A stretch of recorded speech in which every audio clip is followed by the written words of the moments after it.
All right. I think this is when I was feeling maybe a little,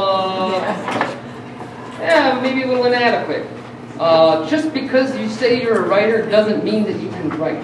Just because you're aggressive doesn't mean that you should fight. Just because you own a keyboard doesn't mean you're a musician. Just because you have a wand doesn't mean you are a magician. Just because you have a car doesn't mean you're a race car driver. Just because you can hold your breath doesn't mean you're a scuba diver. Don't get me wrong, it's fun to pretend. Don't get me wrong, I'll say it again. But you see, you really can't be everything you think you can. In every way we are under what we think we understand. I know you want some motivation, want me to say, be all you can be. But then, who are the specialists is everything's done by everybody.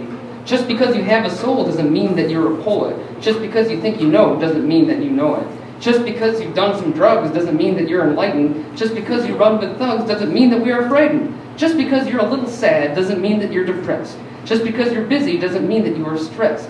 Just because you have a boyfriend doesn't mean that you're in love. Just because you have a girlfriend doesn't mean that you're a stud. Just because you work a lot doesn't mean that you're a slave. Just because you're considered good doesn't mean you can't misbehave. Just because you sing in the shower doesn't mean you're a superstar. Just because you've taken a trip, it doesn't mean you've traveled far. Woo! So.